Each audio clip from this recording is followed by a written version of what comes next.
শকুনের দোয়া গরু মরে না। শ্রাবণ আর হাসান দুজনে দুদিকে বিরক্ত হয়ে তাকিয়ে আছে। হাসান দুজনকে ধমক দিয়ে বলে, এই তোরা চুপ করবে?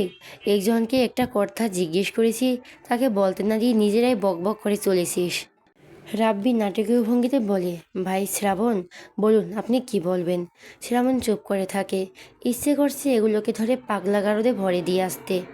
হাসান বলে, রাতে তোর ঘুম হয় না? শ্রাবণ মৃদুস্বরে বলেন, না, আরেকদিন ধরে ঘুমের সমস্যা হচ্ছে। এই কারণে মেজাজ এমন খারাপ আর খিটখিটে হয়ে থাকে। ঘুম কম হলে আমারও মেজাজ গরম আর খিটখিটে হয়ে থাকে। কারণে অকারণে রাগ উঠে যায়। তুই ডাক্তারের সঙ্গে পরামর্শ কর। শ্রাবণ চুপ করে থাকে। হাসান আবার বলে, ঘুম কম হলে অসুস্থ হয়ে পড়বি। মাসুম বলে, এর আগেও ঘুম কম হওয়ার কারণে অসুস্থ হয়ে পড়েছিলি, ভুলে যাসনি নিশ্চয়ই। শ্রাবণ বিরক্তির সুরে বলে, চুপ কর তো ভাইয়া, সবাই ভাল লাগছে না। শ্রাবণ ক্যান্টিনে বসে কফি খাচ্ছিল। সেই মুহূর্তে ওর ফোন বেজে ওঠে। ফোনের স্ক্রিনে তাকে দেখে রিতার ফোন থেকে কল এসেছে। কল রিসিভ করে কানে ধরতেই ওপাশ থেকে ভেসে আসছে রিতার গলার স্বর। হ্যালো ভাইয়া। হ্যাঁ বলো। দ্রুত ক্লাসে আসুন, শোয়া অজ্ঞান হয়ে গেছে।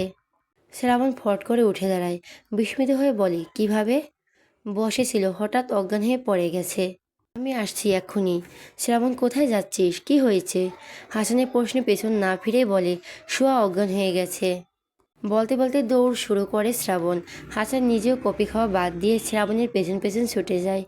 বাকিরাও খাওয়া বাদ দিয়ে ওদের পেছনে এগিয়ে যায়। শ্রাবণ ক্লাসে এসে দাঁড়ায়। ক্লাসের অনেক স্টুডেন্ট এই জায়গায় জড়ো হয়ে দাঁড়িয়ে আছে। সকলের ভিড়ে লেকচারারও দাঁড়িয়ে আছেন। হাসান সকলের উদ্দেশ্যে বলে, সামনে থেকে ভিড় কমান সবাই।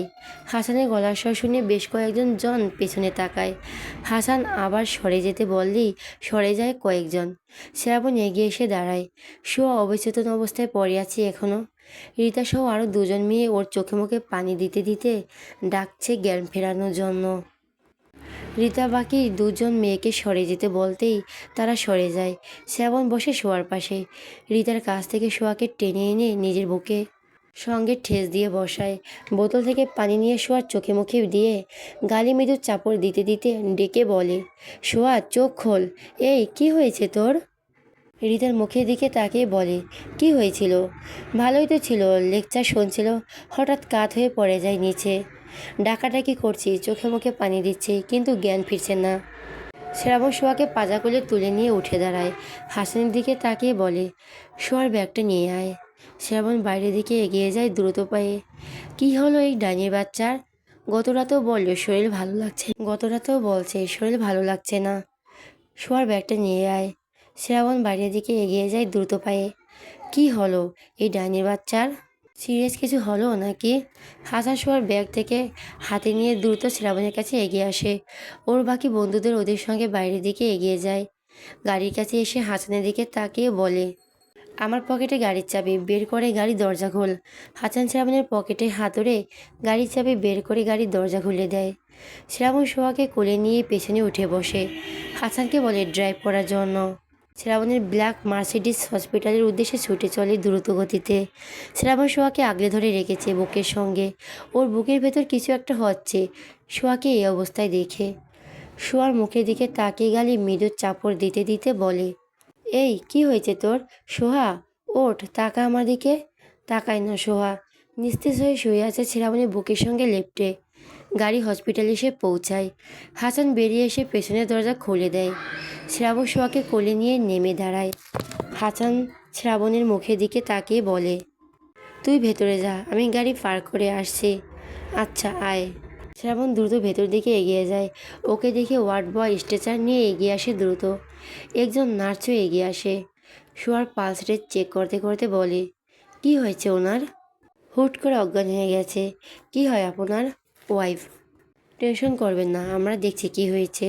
শোয়ার দিকে ইমার্জেন্সির দিকে এগিয়ে যায়। শ্রাবণের সঙ্গে সঙ্গে আগায় দ্রুত পায়ে। শোয়ার জ্ঞান ফিরেছে। এখন হসপিটালে বেডে শুয়ে আছে। সিলাইন দেওয়া হয়েছে। বেডের পাশে টুলের উপর ঝিম ধরে বসে আছে শ্রাবণ। শোয়ার বিপি আর সুগার লেভেল একদম লো হয়ে গেছে। শরীর অনেক দুর্বল হয়ে পড়েছে। শোয়া শ্রাবণের মুখের দিকে তাকিয়ে আছে। শ্রাবণের দৃষ্টি নিচের দিকে স্থির। গাইনি বিশেষজ্ঞ আর একজন নার্স ওয়ার্ডের দরজা ঠেলে ভেতরে প্রবেশ করেন। শ্রাবণ বসা থেকে উঠে দাঁড়ায়। দুজনের পেছন পেছন হাসানও ওয়ার্ডের ভেতরে প্রবেশ করে। ডাক্তার হাতে শোয়ার রিপোর্ট। শ্রাবণ ডাক্তার দিকে তাকিয়ে গম্ভীর স্বরে বলে, কি হয়েছে ওর? কংগ্রাচুলেশন, আপনি বাবাতে চলছেন। হোয়াট? এভাবে রিয়েক্ট করছেন কেন? কি বলছেন আপনি? আপনার ওয়াইফ মিসেস সোয়া 7 সপ্তাহের প্রেগনেন্ট। শ্রাবণ সোয়ার মুখের দিকে তাকায়। শ্রাবণের চেহারা দেখে ভয়ে সোয়ার অন্তরাত্মা কাঁপতে শুরু করেছে। শ্রাবণের দিক থেকে দৃষ্টি সরিয়ে ডাক্তারের দিকে তাকিয়ে কম্পিত স্বরে থেমে থেমে বলে, ডাক্তার, আপনার হয়তো ভুল হচ্ছে কিছু। কি ভুল হবে? আমি প্রেগনেন্ট, এটা কিভাবে সম্ভব? কেন সম্ভব নয়? আমি তো পিল খাচ্ছিলাম, এর মধ্যে কিভাবে? আল্লাহ তাআলা চাইলে সব কিছুর মধ্যেই সম্ভব। হয়তো মাঝখানে গ্যাপ গিয়েছিল, আবার অনেক সময় পিল ঠিকঠাক মতো কাজ করে না। আপনি নিজের প্রতি যত্নশীল হবেন মিস্টার চৌধুরী। ডাক্তার শ্রাবণের দিকে তাকান। শ্রাবণের চোখ মুখে আগের মতোই গম্ভীর হয়ে আছে। গম্ভীর স্বরেই বলে, বলুন। আপনার ওয়াইফের দিকে খেয়াল রাখবেন। মা সুস্থ থাকলে বাচ্চা সুস্থ থাকবে। আপনার ওয়াইফের শরীর অনেক দুর্বল হয়ে পড়েছে। ওনার খাবারের প্রতি নজর রাখবেন। নিয়মিত পুষ্টিকর শাক সবজি খাবার নিশ্চিত করবেন। কিছু ওষুধ লিখে দিচ্ছি, এরপর এগুলো খাওয়াবেন। শ্রাবণ চুপ করে থাকে। ডাক্তার একটা পেপারে খসখস করে কিছু লিখে শ্রাবণের দিকে এগিয়ে দিল। ওই ওষুধগুলো খাওয়াবেন। মা আর বাচ্চা সুস্থ সবল থাকবে। খাবার আর শরীরের প্রতি বিশেষ খেয়াল রাখবেন। শীত মৌসুম চলে আসছে। শীতের মধ্যে ঠান্ডা পানি কম ধরবেন। বেলা 12টার মধ্যে গোসল সেরে ফেলবেন। ঘুম, খাওয়া দাওয়া আর নিজের প্রতি যত্ন কোনোটাতেই যেন অনিয়ম না হয়। ডাক্তার রিপোর্টগুলো শ্রাবণের হাতে দিয়ে বেরিয়ে যান। নার্স দাঁড়িয়ে রইলেন সেলাইন শেষ হওয়ার অপেক্ষায়। সোয়া ভয়ে আর শ্রাবণের দিকে তাকাচ্ছে না। আজকে শ্রাবণ ওকে কাঁচা চিবিয়ে খাবে, নয়তো পিস পিস করে কেটে বুড়িগঙ্গায় ভাসিয়ে দেবে।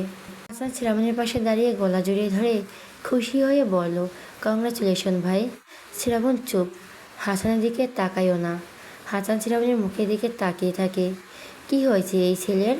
হসপিটালের বিল পরিশোধ করে সোয়াকে নিয়ে বেরিয়ে আসে শ্রাবণ। গাড়িতে উঠে বসতে গেলে হাসান বলে, ওষুধগুলো নিয়ে যায় একেবারে, ওখানেই তো দোকান আছে। কিসের ওষুধ? কিসের ওষুধ মানে? বউ বাচ্চাকে সুস্থ রাখার ওষুধ। ডাক্তার কি বলেন শুনিসনি? কিসের বাচ্চা? কোনো বাচ্চা থাকবে না, হবে না কোনো বাচ্চা। কী সব বলছিস? খুশি ছোটে পাগল হয়ে গেলি নাকি? আমি শোয়ার দিকে তাকিয়ে রাগে চিবিয়ে চিবিয়ে বলে, ওই কুত্তার বাচ্চা, কি বলেছিলাম ভুলে গেছিস? পেটে পেটে বাচ্চা আসলো কীভাবে? শোয়া কেঁদে ফেলেছে প্রায়। জড়ানো গলায় থেমে থেমে বলে, আমি বুঝতে পারছি না কিছুই। শয়তানের বাচ্চা, তুই বুঝতে না পারলে কে বুঝতে পারবে? এই শ্রাবণ, কি হয়েছে তোর? বাবা হচ্ছিস, খুশি হবি, তা না করে উল্টো ওর সঙ্গে এমন করছিস। আর বকছিস কেন এভাবে?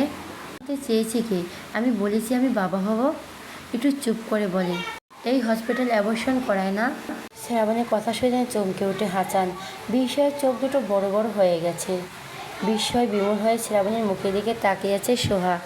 হাসান শ্রাবণের বাহু দুটোয় ঝাঁকিয়ে বলে, এই শ্রাবণ, তুই ঠিক আছিস তো নাকি? এসব কি বলছিস? শ্রাবণ হাতের হাত ছড়িয়ে দিয়ে বলে, আমি ঠিক আছি, আর ঠিকই বলছি। না, তুই ঠিক নেই। খুশি চোটে পাগল হয়ে উল্টোপাল্টা বকছিস। গাড়িতে বস, আমি তোদের পৌঁছে দিয়ে আসছি। কোনো প্রয়োজন নেই, আমি ড্রাইভ করতে পারবো, তুই ফিরে যা। শ্রাবণ ড্রাইভিং সিটে উঠে বসে। সোয়া আগে থেকে ফ্রন্ট সিটে বসে আছে। কাতর চোখে তাকায় হাসানের দিকে। সোয়ার চেহারা দেখলে হাসানের ভীষণ মায়া হচ্ছে। শ্রাবণের কী হয়েছে এটাই বুঝতে পারছে না। এই ছেলে এমন করছে কেন? দিকে তাকিয়ে থাকতে থাকতে সোয়ার দু চোখ বেয়ে ঝরঝর করে পানি গড়িয়ে পড়তে শুরু করে। হাসান শ্রাবণের দিকে তাকিয়ে বলে, এই শ্রাবণ, উল্টোপাল্টা কিছু করবি না তো? তুই কি কিছু বলবি না? করবিও না? সোয়ার দিকে তাকিয়ে বলে, ভয় পেও না, আমি দেখছি। শ্রাবণ গাড়ি স্টার্ট দিয়ে চলে যায়। সোয়া ভয়ে ভয়ে শ্রাবণের দিকে তাকায়। শ্রাবণ সামনের দিকে দৃষ্টি রেখে হিসিয়ে বলে, আমার কথা তোর চামড়া দিয়ে ঢুকিনি তাই না? আমি এতবার বলার পরেও তুই আমার কথা অমান্য করার সাহস দেখিয়েছিস? সোয়া শব্দ করে কেঁদে ফেলে। কাঁদতে কাঁদতে বলে, সত্যি বলছি, আমি ইচ্ছে করে করিনি কিছু। তোমার এনে দেওয়ার সবগুলো কিনে খেয়েছি। বুঝতে পারছি না তারপরে কিভাবে বাবু পেটে আসলো। যেভাবে আসুক, কিভাবে বের করতে হবে এটা বোঝা হয়ে গেছে আমার। শ্রাবণের কথা শুনে ভয়ে আটকে আবারও কেঁপে ওঠে সোহা। আপনা আপনি ডান হাতটা নিজের পেটের উপর চলে আসে। ওদের সঙ্গে কি করবে শ্রাবণ? শ্রাবণের গাড়ি বিল্ডিংয়ের আউটগ্রাউন্ড পার্কিং লটে এসে দাঁড়ায়। সোয়ার দিকে ঘাড় ঘুরিয়ে তাকাতেই সোয়া গাড়ি থেকে নামার জন্য দরজা খোলার চেষ্টা করে, কিন্তু পারে না। শ্রাবণ দরজা লক করে দিয়েছে সবগুলো। ঘাড় ঘুরিয়ে শ্রাবণের দিকে তাকায় ভয়ে ভয়ে। শ্রাবণের চাহনি এখনই ওকে ভস্ম করে দিতে চাইছে। শ্রাবণ দরজা খুলে দিতেই সোয়া নেমে দাঁড়ায়। শ্রাবণ গাড়ি পার্ক করে রেখে সোয়ার হাত ধরে এক প্রকার টেনে হিঁচড়ে নিয়ে যেতে শুরু করে লিফটের দিকে। শ্রাবণের সঙ্গে হেঁটে পেরে উঠছে না সোহা। লিফটের সামনে এসে দেখে লিফট উপরে রয়েছে। সোয়ার হাত ধরে রেখেই সিঁড়ির দিকে পা বাড়ায়। সিঁড়ির দিকে আগাতেই দেখে সোয়ার গলা শুকিয়ে কাঠ। এতগুলো সিঁড়ি বেয়ে উপরে উঠতে হবে এখন?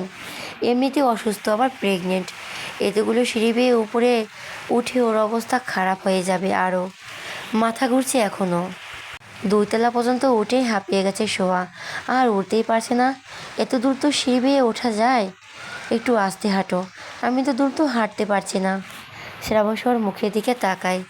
শ্রাবণের চাহনি যেই বলে দিচ্ছে তোকে এভাবেই হাঁটতে হবে। সোহাকে টেনে হিঁচড়ে নিয়ে আবার উপরে উঠতে শুরু করে শ্রাবণ।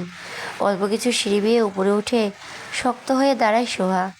শ্রাবণের হাত থেকে নিজেকে হাত ছড়িয়ে নেওয়ার চেষ্টা করে বলে, আমি এভাবে উঠতে পারবো না। তুমি বাবুকে মারার জন্য আমাকে এভাবে উপরে তুলছো, তাই না? শ্রাবণ আরও শক্ত করে চেপে ধরে সোয়ার হাত। সোয়ার মনে হচ্ছে শ্রাবণের হাতের মুঠোয় থাকা হাতের হাড় এখনই মটমট করে ভেঙে যাবে। চোখ জোড়া পানিতে টইটুম্বুর হয়ে গেছে। ওষ্ঠজোড়া তীর তীর করে কাঁপছে। জড়ানো গলায় বলে, মাথা ঘুরছে আমার, একটু আস্তে হাঁটো। শ্রাবণ কিছু বলতে গিয়েও থেমে যায়। সোয়াকে আগের মতো টেনে নিয়ে উপরে উঠতে শুরু করে। পুরো 5 তলা পর্যন্ত সিঁড়ি বেয়ে উঠে সোয়ার অবস্থা নাজুক। মাথা তো ঘুরছে, সঙ্গে চোখ জোড়া ঘোলা হয়ে এসেছে। চারপাশে সব ঝাপসা দেখছে, আর এক কদম হাঁটতে ইচ্ছে করছে না। একটা মানুষ এতটা নির্দয় কীভাবে হয়? নিজের বউ বাচ্চার প্রতি এ কেমন আচরণ? একটা বাবু হলে কি হবে? বাবু নিয়ে তো সমস্যা কেন? ফ্ল্যাটের ভেতর প্রবেশ করে সোয়া আগে আগে বেডরুমের দিকে এগিয়ে যায়। শ্রাবণ দরজা লক করে রুমে আসে। সোয়া বিছানায় বসে আছে। শ্রাবণকে দেখে সোয়া ফুপিয়ে কেঁদে ওঠে। শ্রাবণ ঝড়ের বেগে ওর সামনে এসে দাঁড়ায়। সোয়া শক্ত করে চেপে ধরে রাগে ফোঁস করতে করতে বলে, কি বলেছি তোকে, আর তুই কী করেছিস? সোয়া শ্রাবণের হাত সরিয়ে দেয় শক্তি প্রয়োগ করে। কাঁদতে কাঁদতে বলে, বিয়ের পর থেকে তোমার কথা মতোই তো চলছি। যখন যা বলছে সেটাই করেছি। তোমার এনে দেওয়া সবগুলো পিল খেয়েছে। খেলে বাবু পেটে আসলো কিভাবে? এই কুত্তার বাচ্চা, আমার পাগল পেয়েছিস তুই? পিল না খেয়ে ফেলে এখন দিয়ে বলছিস খেয়েছি? খোদার কসম, বিশ্বাস করো আমার কথা, পিল ফেলিনি, খেয়েছি, একদিনও গ্যাপ যায়নি। তারপরও বাবু কিভাবে পেটে এসেছে আমি জানি না। আগামীকাল অ্যাবর্শন করতে নিয়ে যাব, এই কথা মস্তিষ্কের ভেতরে গেঁথে রাখ। কেন এমন করছো? ও তো তোমারই সন্তান, তোমারই রক্ত। ওকে কেন মারতে চাইছো? ও আসুক না দুনিয়ায়। ওকে খাওয়াতে পারবে না তো এমন তো নয়। টাকা পয়সা তো কম নেই তোমার। একটা বাবু হলে সমস্যা কোথায়? অনেক সমস্যা। তোকে তো এত কিছু বলতে পারবো না। বাবু হবে না, এটাই শেষ কথা। আর গলার স্বর কিছুটা কঠোর হয়। শ্রাবণীর চোখে চোখ রেখে শক্ত গলায় বলে, আমি বাবুকে মারতে দেব না। তুমি বাবা হয়ে ওকে মারতে পারো, কিন্তু আমি মা হয়ে ওকে মারতে পারবো না। যদি মারতে হয় আমাকে মেরে ফেলো, দুজনেই মরে যাই একসাথে। কুত্তার বাচ্চা, তোর এত বড় সাহস, তুই আমার মুখের উপর কথা বলছিস? খপ করে সোয়ার গলা চেপে ধরে শ্রাবণ। সোয়া শ্রাবণের চোখের দিকে তাকিয়ে বলে, কষ্ট হলেও মুচকি হাসে। ওর হাসি দেখে অবাক না হয়ে পারে না শ্রাবণ। নাপনি ছেড়ে দেয় গলা। সারা পেয়ে খুব খুব করে কেসে ওঠে সোয়া। ফর্সা চেহারা লাল হয়ে গেছে।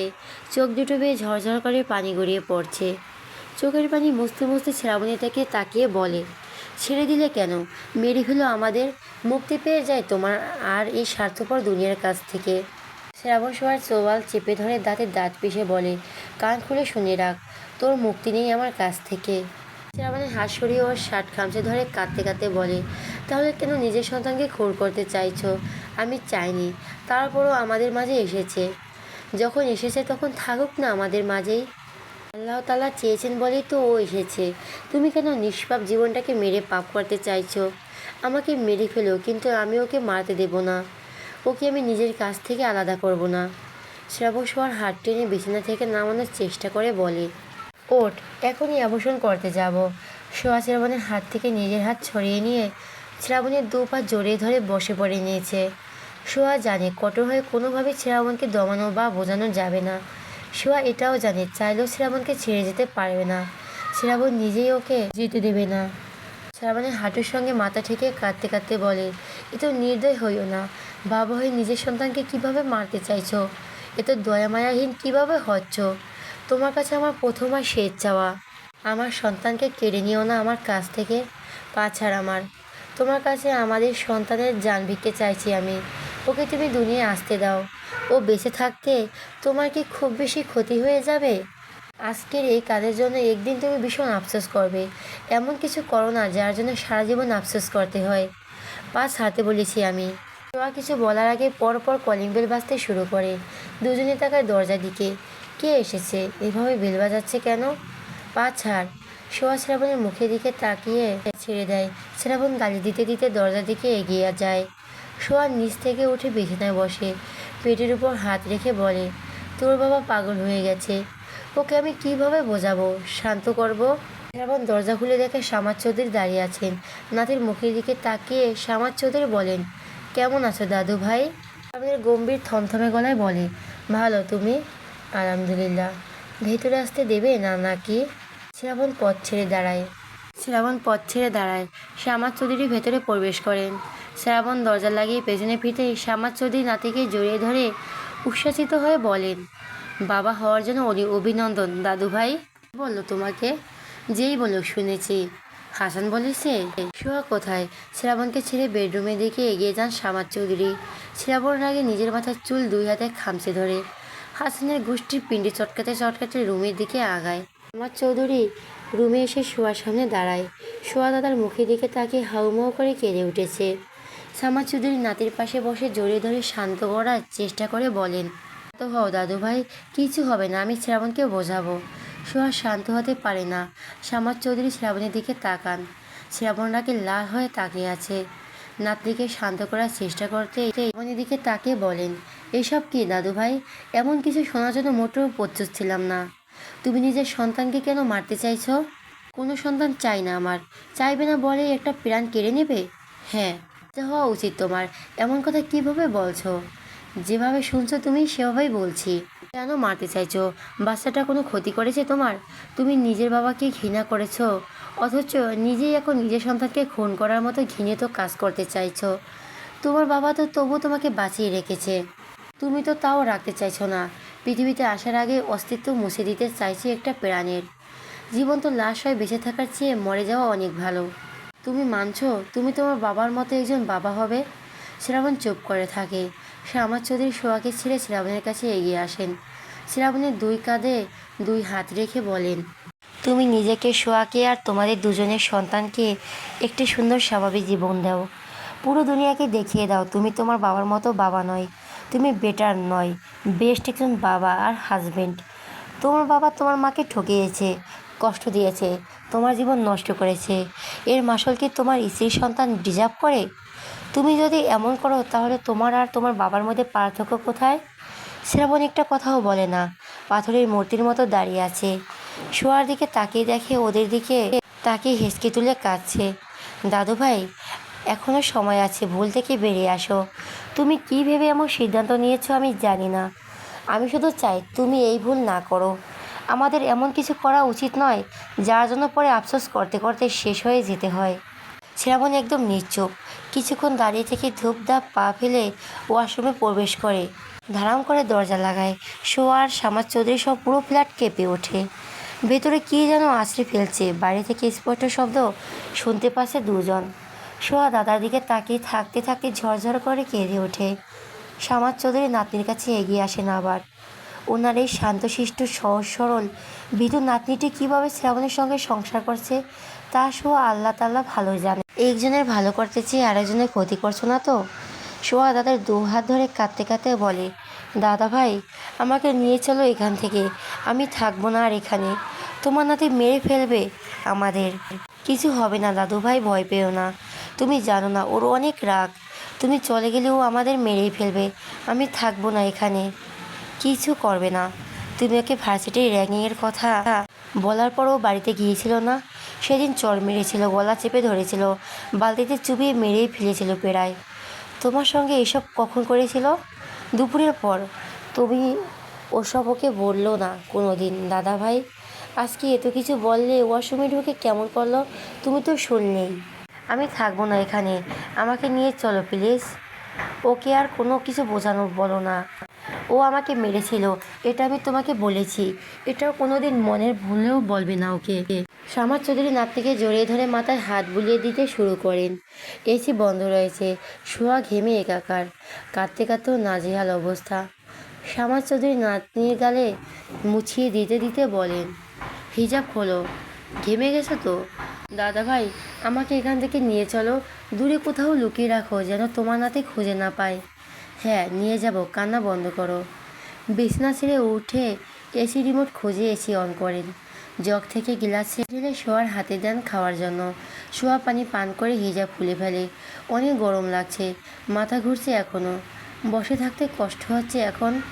কাত হয়ে শুয়ে পড়ে, হেঁচকি তুলে কাঁদছে এখনও। শামার চৌধুরী দাঁড়িয়ে রইলেন, ভাবছেন অনেক কিছু। আধা ঘন্টা পর ওয়াশরুম থেকে বের হয় শ্রাবণ। বিছানায় শুয়ে বসে থাকা বউ আর দাদার দিকে একবার তাকিয়ে কাবাডের সামনে এসে দাঁড়ায়। ভেতর থেকে ট্রাউজার বের করে পরে নেয়। টি শার্ট পরতে পরতে ড্রেসিং টেবিলের সামনে দাঁড়ায়।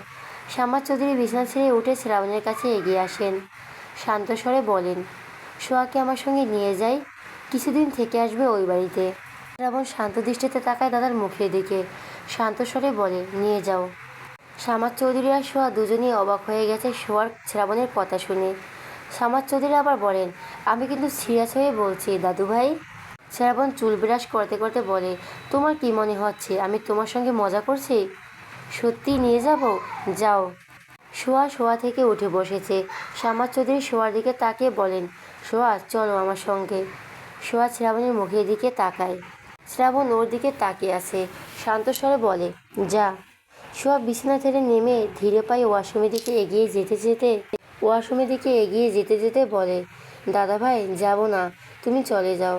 শ্রাবণ তো যাওয়ার পারমিশন দিয়েছে। সোয়া পেছন ফিরে তাকায় দুজনের দিকে, জোরপূর্বক ঠোঁটের কোণে মৃদু হাসি টেনে বলে, থাক, যাব না। ওয়াশরুমের ভেতরে ঢুকে দরজা লাগিয়ে দেয় সোহা। শ্রাবণ দাদার আড়ালে মুচকি হাসে। সোহা পেছন ফিরে তাকায় দুজনের দিকে, জোরপূর্বক ঠোঁটের কোণে মৃদু হাসি টেনে বলে, থাক, যাব না। ওয়াশরুমের ভেতরে ঢুকে দরজা লাগিয়ে দেয় সোহা।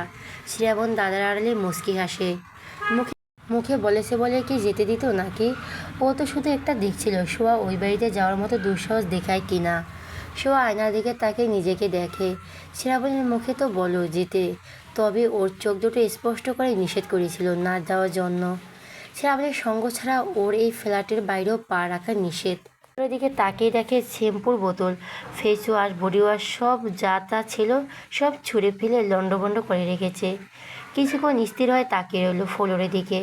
ছুঁড়ে ফেলার ইচ্ছে ছিল ওকে, কিন্তু ওকে তো আর ছুঁড়ে ফেলতে পারেনি।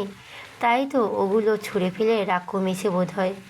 ফ্রেশ হয়ে বেরিয়ে আসে সোহা। গোসল করতে পারলে আরও ভালো লাগতো, কিন্তু এখন গোসল করতেও ইচ্ছে করছে না। এখন বিশ্রাম নিক, সন্ধ্যার পর না হয় গোসল করবে একটু ভালো লাগলে। শ্রাবণ ফোন আর ওয়ালেট ওয়াশরুমে রেখেই চলে এসেছিল। ফোন আর ওয়ালেট ড্রেসিং টেবিলের উপর রাখে। শ্রাবণীর দিকে চোখ পড়তে দেখে শ্রাবণের পেটের দিকে তাকিয়ে আছে। সোয়া দ্রুত ওড়না টেনে পেটের সামনে নিয়ে আসে। শ্রাবণ সোয়ার মুখের দিকে তাকায়। সোয়া দ্রুত দৃষ্টি লুকিয়ে বিছানার দিকে এগিয়ে এসে বিছানায় উঠে শুয়ে পড়ে আবার। এই তো খারাপ লাগছে এখন বলে বোঝানোর মতো না। শ্রাবণ রুম থেকে বেরিয়ে যায়। শামার চৌধুরী বিছানার কাছে এগিয়ে এসে বলেন, সোয়া দাদু ভাই যাবে না? সোয়া চোখ মেলে তাকায়, দুর্বল স্বরে বলে, না দাদা ভাই। শ্রাবণকে ভয় পাচ্ছ? 2-1 দিন জন্য গিলে কি হবে? সারা জীবনের জন্য যদি নিয়ে যেত পারো তাহলে নিয়ে চলো। আর কোনো কথা বাড়ালো না শামার চৌধুরী। উনি তো চান না সোয়া আর শ্রাবণ সারা জীবনের জন্য আলাদা হয়ে যাক। পাঞ্জাবির পকেট থেকে ছোট একটা ওষুধের প্যাকেট বের করে এগিয়ে দিয়ে বলেন, এটা রাখো, রাতে মনে করে শ্রাবণকে একটা খেতে দিও। কি এগুলো? শ্রাবণের প্রশ্নে দরজার দিকে তাকান শামার চৌধুরী। শ্রাবণের হাতে ঠান্ডা পানির বোতল। সোহাও তাকায় শ্রাবণের দিকে, চোখে চোখ পড়তেই চোখ নামিয়ে নেয় সোহা। শামার চৌধুরী শ্রাবণের দিকে ঘুরে দাঁড়িয়ে বলেন, তোমার ঘুমের ওষুধ। তোমার নাকি ঘুমের সমস্যা হচ্ছে আবার? লাগবে না, নিয়ে যাও। কেন লাগবে না? রাতে শোয়ার আগে মনে করে একটা খেয়ে নিও। প্যাকেটটা সেন্টার টেবিলের উপর রাখেন। শ্রাবণের কাছে এগিয়ে এসে বলেন, সোয়াকে আর কোনো ভয়ভীতি দেখিও না, বকাবকি করো না মেয়েটাকে। কত দম্পতি আছে যাদের বাচ্চা হয় না, একটা বাচ্চার জন্য হাহাকার করে। আল্লাহ তাআলা তোমাদের দিয়েছেন না চাইতেন, তার কদর করো। ভালো বাবা হও, ভালো স্বামী হও, দোয়া রইল তোমাদের জন্য।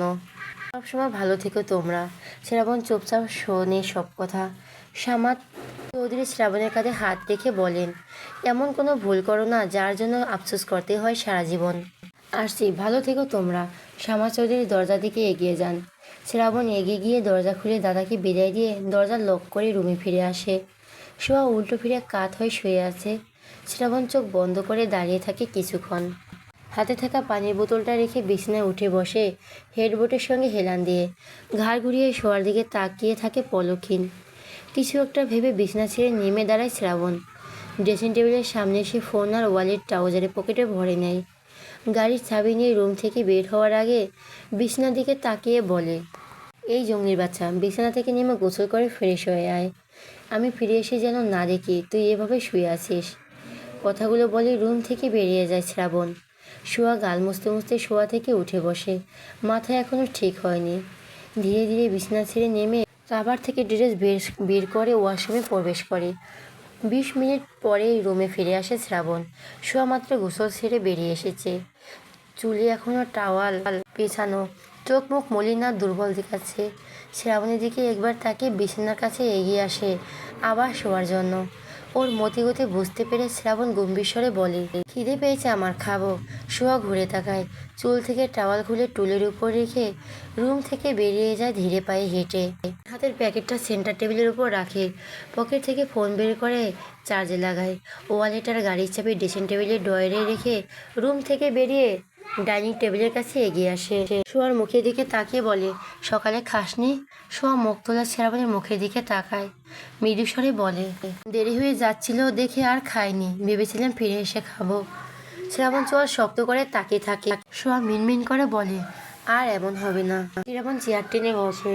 শোয়া বিরিয়ানি প্লেট শ্রাবণের সামনে দেয়। ছোট একটা বাটিতে মাংসের তরকারি ঢেলে সামনে রাখে। গ্লাসে পানি ঢেলে দিয়ে নিজেও বসে খাওয়ার জন্য। গত রাতে ভালোভাবে খায়নি। সকালে শুধু 2টা ডিম খেয়ে চলে গিয়েছিলাম ভার্সিটিতে। তারপর থেকে তো এখন পর্যন্ত না খাওয়াই রয়েছে। শ্রাবণ এখন বাইরে থেকে খাবার কিনে নিয়ে এসেছে। যদিও দুপুরে মাজদা আন্টি রান্না করে রেখে গেছেন। শ্রাবণ বাইরে যাওয়ার আগে ডাইনিং টেবিলের কাছে এগিয়ে এসে দেখে গেছে কি কি রান্না করা হয়েছে। তখনই শোয়ার জন্য রাখা নাস্তার প্লেট দেখেছে। ডিম 2টা বাদে বাকি সব প্লেটেই রয়েছে। প্লেট দেখে বুঝতে পেরেছিল শোয়া সকালে নাস্তা করেনি, আর এই জন্যই আরও বেশি অসুস্থ হয়ে পড়েছিল। গত রাতে ভালোভাবে খায়নি, সেটাও নজরে পড়েছিল রাতেই। খেতে খেতে শ্রাবণ শোয়ার মুখের দিকে তাকায়। শোয়াও তখনই মুখ তুলে তাকায়। শ্রাবণকে তাকিয়ে থাকতে দেখে সঙ্গে সঙ্গে মুখ নামিয়ে নেয়। শ্রাবণ শোয়ার মুখের দিকে তাকিয়ে থেকেই খাওয়া চালিয়ে যায়। মন মেজাজ খারাপ হয়ে থাকায় বেশ কিছুদিন ধরে শোয়ার দিকে সেভাবে তাকানো হয় না। তাকালে হয়তো শোয়ার চেহারা পরিবর্তন চোখে পড়তো আগেই। মাংসের বাটিটা শোয়ার সামনে এগিয়ে দেয় নীরবে।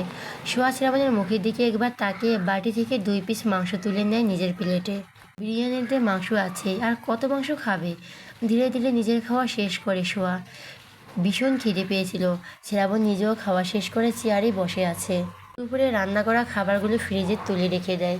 টেবিলের কাছে এগিয়ে এসে দেখে শ্রাবণ ট্রাউজারের পকেটে হাত গুজে দাঁড়িয়ে আছে। অন্যদিন খাওয়া শেষ হলে শোয়াকে একা ফেলে রুমে চলে যায়। শোয়া ডাকলেও দাঁড়ায় না। ডাইনিং টেবিল গুছিয়ে রাখতে নিলেই শ্রাবণ গম্ভীর স্বরে বলে, এসব করতে হবে না, সকালে আন্টি এসে করে দেবে। শোয়া না গুছিয়ে রেখে দেয়। শ্রাবণ পকেট থেকে এক হাত বের করে ইশারায় কাছে ডাকে শোয়াকে। ভয়ে ভয়ে কাছে এগিয়ে আসে শোয়া।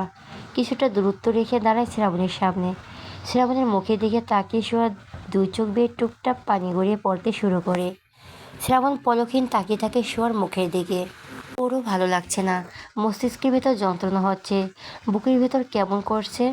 শ্রাবণ এক কদম আগায় শোয়ার দিকে। ডান হাত শোয়ার পেটের দিকে বাড়াতেই শোয়া খপ করে শ্রাবণের হাতটা চেপে ধরে 2 হাতে। কেঁদে ফেলে অনুরোধ করে বলে, প্লিজ আঘাত করো না পেটে।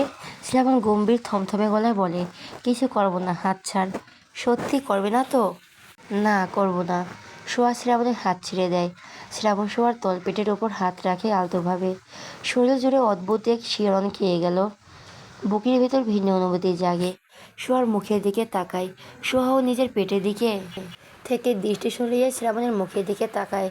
জড়ানো গলায় থেমে থেমে বলে, তুমি বাবুর কোনো ক্ষতি করবে না তো? সত্যি? হুম। সোহা খুশি হয়ে কেঁদে ওঠে এবার। শ্রাবণ ওকে টেনে এনে নিজের বুকে জায়গা দেয়। সোহা শ্রাবণের বুকে মুখ গুজে আরও জোরে কেঁদে ওঠে, ওকে জড়িয়ে ধরে। শ্রাবণ সোহার ভেজা চুলের ভাঁজে হাত গুলিয়ে আদর করে। সোহা নিজেকে শান্ত করতে পারে না, কাঁদতে কাঁদতে শরীর ছেড়ে দেয়। শ্রাবণ ওকে এক হাতে আগলে ধরে রাখে। সোহা বুকে মুখ গুজে রেখে কাঁদতে কাঁদতে থেমে থেমে বলে, তুমি বিশ্বাস করো, আমি ইচ্ছে করে কিছু করিনি। আমি তোমার কথা মতোই চলেছি। সবগুলো পিল নিয়ম করে খেয়েছিলাম। শ্রাবণ চুপ করে থাকে। সোহা মুখ তুলে শ্রাবণের মুখের দিকে তাকায়। শ্রাবণ রসকসীন গলায় বলে, এখন থেকে সময় মতো ঠিকঠাকভাবে খাওয়া দাওয়া করবি। আবার অসুস্থ হলে তুলে নিয়ে বাইরের ডাস্টবিনে ফেলে দিয়ে আসবো। আচ্ছা, দাদাভাই যেতে বললো, গেলি না কেন? তুমি তো যেতে বলনি। 3বার বলেছি। আমাকে একবার বলেছো? বলেছি তো, ভালোভাবে তো বলনি। কিভাবে বলেছি?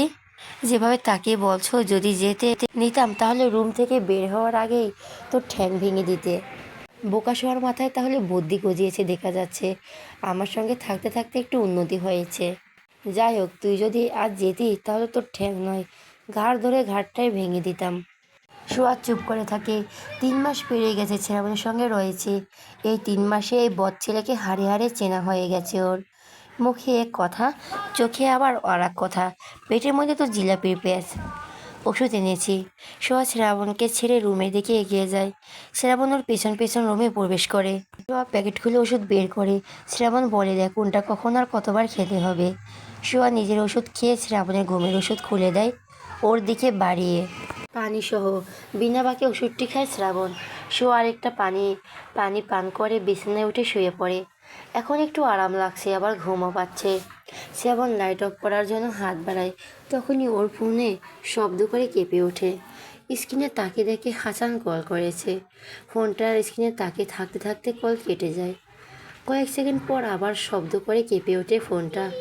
চার্জ খুলে ফোন হাতে ব্যালকনির দিকে আগায়। রিসিভ করে কানে ধরে, কোনো কথা বলে না। হাসান ওপাশ থেকে হ্যালো হ্যালো করে চলেছে। হ্যালো শ্রাবণ, শুনতে পাচ্ছিস? হ্যালো হ্যালো, এই কথা বলছিস না কেন শ্রাবণ? শ্রাবণ গম্ভীর স্বরে বলে, বল, কি হয়েছে? কথা বলছিলি না কেন? কি বলবি? কেমন আছিস? মরিনি। খেয়েছিস? হ্যাঁ। রেগে আছিস আমার উপর? না ভাই, আমি যা করেছি তোর ভালোর জন্যই করেছি, রাগ করিস না। শ্রাবণ চুপ করে থাকে। হাসান আবার বলে, সোয়া মানে ভাবি এখন কেমন আছে? ভালো। খেয়েছে? হ্যাঁ। ওষুধগুলো নিয়ে দিয়েছি। নিজের বউ বাচ্চার প্রতি খেয়াল রাখিস ভাই। ভাবি কিছু হয়ে গেলে তোর মতো কাউকে খুঁজে পাবি না এই জীবনে। ভাবির মতো করে তোকে কেউ বুঝবে না, এমন তোকে কেউ মেনে নেবে না। কি বলতে চাইছিস তুই? আমি কেমন? রাগী, জেদি, মেজাজি। রাগ উঠলে নিজেকে কন্ট্রোল করতে পারিস না, যা তা বলে ফেলিস আর করে ফেলিস। ভাবির জায়গায় অন্য কোনো মেয়ে থাকলে জীবনে তোর এসব সহ্য করতো না। শ্রাবণ চুপ করে থাকে। সোহাকে যে ও বিয়ে করেছে এটাই তো বেশি। ও কি অন্য কোনো মেয়েকে কোনো দিন বিয়ে করতো নাকি? হাসান আবার বলে, নিজের ভালো বুঝতে শেখ ভাই। বাচ্চাটা কোনো ক্ষতি করিস না। ও তোরই সন্তান, তোর রক্ত, তোর অংশ। নিজের ক্ষতি আর কত করবি? এখন তো নিজেরই ভালো কর। তোর কোনো কাজ নেই এখন? কেন? না থাকলে গিয়ে ঘুমা, আর আমাকে ঘুমাতে দে। এখনই ঘুমাবি? 8টাই তো বাজেনি। বেজে যাবে। রাখলাম, ভালো থাকিস। এই শ্রাবণ, শোন শোন। শ্রাবণ কল কেটে দিয়েছে। ব্যালকনি থেকে রুমে এসে ব্যালকনির দরজা লাগিয়ে ফোনটা আবার চার্জে লাগায়। লাইট অফ করে শুয়ে পড়ে শোয়ার পাশে। এদিকে ফের শোয়া ফিরে শোয়। শ্রাবণ শোয়ার বাহুর ওপরে মাথা রেখে ঘাড়ে মুখ গুজে জড়িয়ে ধরে। ঘুমের ওষুধে নিজের কাজ শুরু করে দিয়েছে। ঘুম ঘুম ভাব হচ্ছে। শোয়া আলতো হাতে শ্রাবণীর চুলে হাত বুলিয়ে দিতে শুরু করে।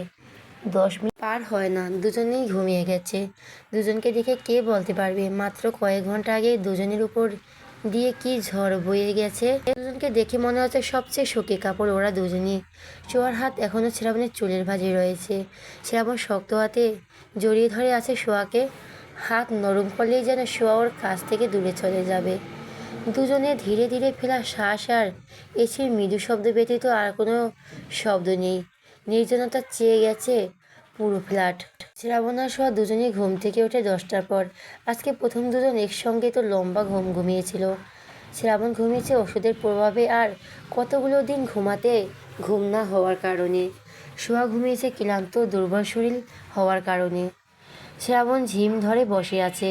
সোয়া বিছানা ছেড়ে নেমে রুমে লাইট অন করে রেখে ওয়াশরুমে প্রবেশ করে। শরীর এখন অনেক ভালো লাগছে। ঘুমটা অনেক ভালো হয়েছে আজ। এক ঘুমে রাত পার হয়ে গেছে। এত টানা এত লম্বা ঘুম বৃদ্ধি হওয়ার পর কোনোদিন ঘুমায়নি সোহা। সোহা ফ্রেশ হয়ে বেরিয়ে আসে। শ্রাবণ বিছানা ছেড়ে নেমে হেলে দুলে ওয়াশরুমে প্রবেশ করে। এতে ঘুমিয়েও মাথা ভার ভার হয়ে আছে। শ্রাবণ ওয়াশরুমে প্রবেশ করার কিছুক্ষণ পর ওর ফোন বুদবুদ শব্দে তুলে কেঁপে ওঠে। সোহা এগিয়ে এসে দাঁড়ায় ফোনের কাছে। শামাস চৌধুরী কল করেছেন। ওয়াশরুমের দরজার কাছে এগিয়ে এসে বলে, শুনছো, দাদাভাই কল করেছে। শ্রাবণ দাঁত ব্রাশ করছিল। থুতু ফেলে ঘাড় ঘুরিয়ে দরকার দিকে তাকিয়ে বলে, রিসিভ কর। সোহা ফোনের কাছে এগিয়ে আস্তে আস্তে কেটে যায়। ফোন থেকে চার্জারের কেবল খুলতেই ফোন আবার বেজে ওঠে। রিসিভ করে কানে ধরে বলে, হ্যালো দাদা ভাই। সোহা, হ্যাঁ কেমন আছো? ভালো। খেয়েছো সকালে? খাবো, একটু আগে ঘুম থেকে উঠলাম। তুমি নাস্তা করেছো? হ্যাঁ। শ্রাবণ কোথায়? ওয়াশরুমে। শ্রাবণ ওয়াশরুম থেকে বের হলে কল ব্যাক করতে বলো। আচ্ছা আচ্ছা, রাখছি তাহলে। কল কেটে দেয় শামাস চৌধুরী। সোহা ফোন রেখে বিছানা গুটিয়ে নেয়। জানালা পর্দা সরিয়ে ব্যালকনি দরজা খুলে দেয়। বাইরের আলো আলোকিত হয় পুরো রুম। ব্যালকনিতে এসে দরজা লাগিয়ে দেয় আবার। বাইরে প্রখর রোদ, ঝিরিঝিরি বাতাস বইছে। আকাশের দিকে তাকিয়ে তুলের মতো সাদা মেঘের ভেলা উড়ে যেতে দেখতে পায়। নীল আকাশে সাদা মেঘ দরুন দেখাচ্ছে। শ্রাবণের ডাক শুনে পেছন ফিরে তাকায়। ব্যালকনি থেকে রুমে ফিরে আসে। দাদা ভাই, কে বলছো? তোমাকে কল ব্যাক করতে বলেছে। ট্রাউজার পরা শেষ করে ফোনের কাছে এগিয়ে আসে। ফোন হাতে নিয়ে দাদার ফোনে কল করে। দাদা ভাই বলো, একটা কথা বলতাম, রাগ করবে না তো? কী কথা? অনিমা সোয়ার সঙ্গে কথা বলতে চাইছে। রাত থেকে অনেক রিকোয়েস্ট করেছে সোয়ার সঙ্গে কথা বলিয়ে দেওয়ার জন্য। শ্রাবণ ঘাড় ঘুরিয়ে সোয়ার দিকে তাকায়। সোয়া বিছানায় বসে আছে, চুপচাপ মাথা নিচু করে। ডাইনিটা কোথায়? ড্রয়িং রুমে আছে। দাও, 5 মিনিট কথা বলতে পারবে। আচ্ছা দাঁড়াও, দিচ্ছি। শ্রাবণ সোয়ার সামনে এসে দাঁড়ায়। ফোন এগিয়ে দিয়ে বলে, নে ধর, তোর ডাইনিমা কথা বলবে তোর সঙ্গে। দেখ কি কুবুদ্ধি দেয়। সোয়া ফোনটা হাতে নেয়। মায়ের প্রতি রাগ অভিমান অনেকটা কমে এসেছে এখন। গতকাল নিজের মা হবে জানার পর থেকে মায়ের কথা একটু বেশি মনে পড়েছিল। ফোনে কানে ধরে কাঁপা কাঁপা গলায় বলে, হ্যালো, একটু অপেক্ষা করে দিচ্ছি। আমার চৌধুরী ড্রয়িং রুমে এসে অনিমা চৌধুরীর দিকে ফোন এগিয়ে দিয়ে বলেন, অনিমা ধরো, কথা বলো সোয়ার সঙ্গে। ফোন হাতে দেয় অনিমা চৌধুরী। কল কেটে ভিডিও কল করেন। ফোনের স্ক্রিনে তাকিয়ে মায়ের চেহারা দেখে সোয়ার টইটুম্বুর চোখ জোড়া থেকে পানি গড়িয়ে পড়ে। দ্রুত চোখে পানি মুছে কাঁপা গলায় বলে, আম্মু কেমন আছো? ভালো আছি, তুই কেমন আছিস? ভালো। নাস্তা করেছিস? করবো। তুমি করেছো? হ্যাঁ। তোর ফোন কোথায়? কল যায় না কেন? আমার ফোন ব্যাগে রয়েছে, আর ব্যাগ গাড়িতে। আগের সিম কার্ড ফেলে দিয়েছে। শ্রাবণ কোথায়? রুম থেকে বেরিয়ে গেল। কথা বলতে বলতে দূরে চলে এসেছেন অনিমা চৌধুরী। আশেপাশে কেউ নেই এখন। গলার স্বর কিছুটা রুক্ষ করে বলেন, কি শুনছি, তুই নাকি প্রেগনেন্ট? হ্যাঁ। কতদিন? 7 সপ্তাহ চলে।